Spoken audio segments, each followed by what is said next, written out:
Gentlemen, you had my curiosity, but now you have my attention.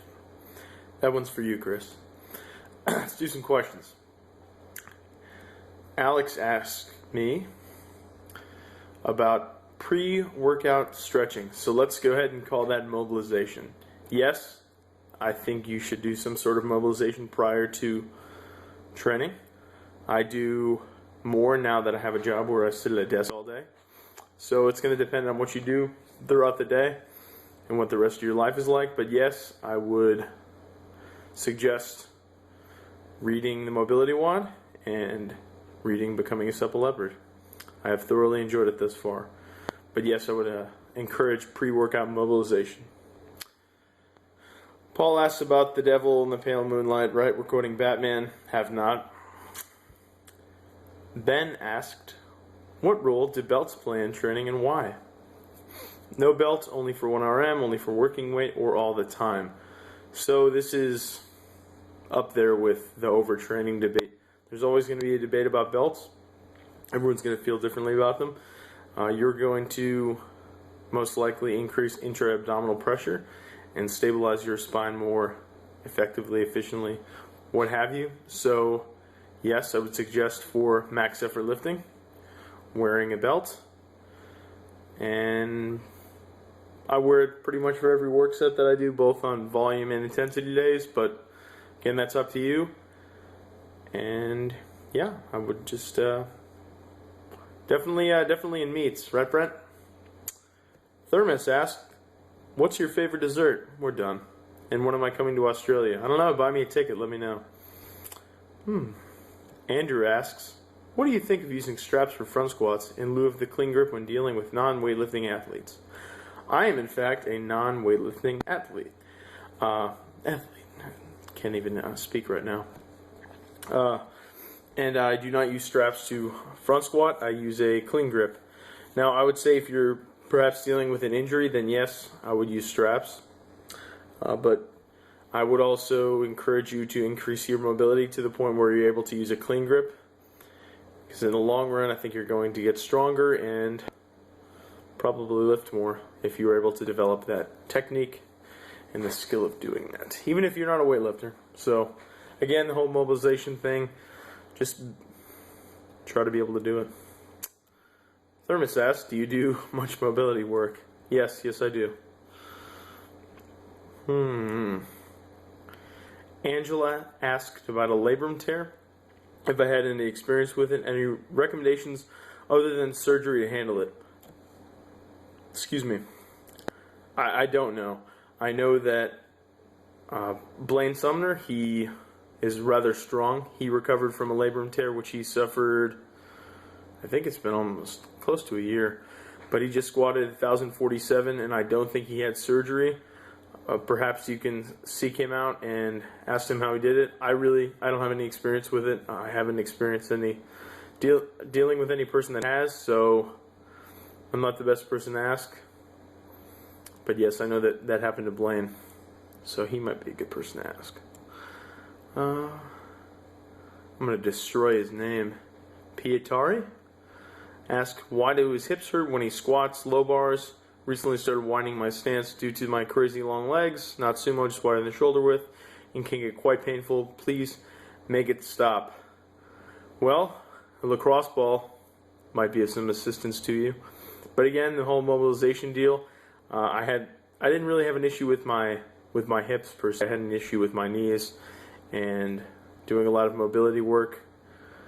Not necessarily just on my knees or just on my hips. I mean everything. Ankles, calves has dramatically reduced my soreness and any sort of pain that I had. So I would suggest doing some more research into mobility and see what you turn up. And ask, something else if you find a particular mob that you like or do not like, and we can go from there. Patrick asks, what's your most memorable pump and what did you do to achieve said pump? Back in my bodybuilding days, I wasn't actually doing shows, but I sure cut for them. Chris really enjoys that. I did a lot of hack squats, whenever I had the opportunity to use a hack squat machine. And I think I did a set of 100. I started with however many plates were on there, and then, I would do as many reps as I could until I couldn't do any more, and then, I hit 100 eventually. I had a headache for about 3 hours, and I had pretty much the most outrageous pump ever. It was hard to go up the stairs. I don't suggest doing that. It wasn't a great idea, but hey, it was memorable. Jason asks, with what appears in your vids to be a type A serial killer personality? See ya, guess I'm Dexter. I don't know if you've had a dog. If you do, what is your recommendation on dog food? Hold on. Alma, where you at? Okay, dog is not here. Let's grab the food. Oh. She's walking out. She really enjoys this. She's somewhat of a small breed. It's venison and rice. She likes this. Is that right? Tell everyone how you feel. All right. Let's see what else we got here. Eric asks, using a pretty stock TM template with the goal being progressing the big lifts, get him some quality mass, how would you add in the snatch and clean to the week? No real goal to start weightlifting. I just think the lifts are super cool and a great addition for power production and back work. Pretty much be doing the power versions of each since I'll be squatting the rest of the week. I had a conversation with Justin about this a few months ago, because I too would like to learn how to snatch and clean and jerk. I can't do either, so. He recommended that I do it slowly. I was thinking about doing it 3, 4, 5 times a week, a lot. But he suggested that that probably wasn't the best method. Maybe I should start incorporating them slowly. There are a lot of different videos out there. I know Glenn Penley has some videos for snatch and clean and jerk progression. I would look into those.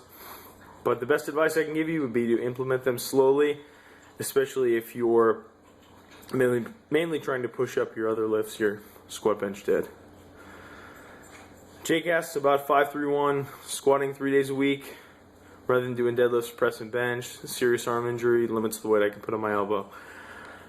I don't think 5-3-1 in that instance would be the best thing for you to do. There'd probably be, if you're only going to be able to squat, there are probably other things that you could be doing.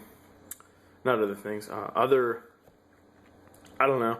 In that case, I said don't do small off, but I don't know. Maybe that wouldn't be a terrible idea if you had something like a safety squat bar and you really wanted to just squat a lot. I don't know how serious of an arm injury you have. Well, you can't put any weight on your elbow. So if you had access to a safety squat bar, I don't know. You could try a small off mesocycle. You could try that. Maybe not the intense cycle, but just like a mesocycle of that. You could try. Zach asks, any program that does not have squats in the foundation, as much as I love to squat, I'm having hip surgery in 10 days. Seems the almighty squat might not be in the cards anymore. First of all, I would work with your doctor post-surgery, and hopefully you can return to squatting at some point. A program, you could just take any really good program and just remove the squat from it if you really had to. I would work with a doctor and a physical therapist afterwards, though, to see what you'd be able to do in order to get some work in. I don't know, maybe you could leg press, maybe you could leg extension, leg curl. Just talk to them, see what you can do. But I would try to get back to squatting if at all possible. Mark asks, which movie excluding Pumping Iron did Arnold look, I don't know why he spelled juiciest like that. So yeah, what look juiciest in? I don't know, Conan, I guess. Alright, that's it for questions. You guys have a fantastic week and set some PRs. See ya.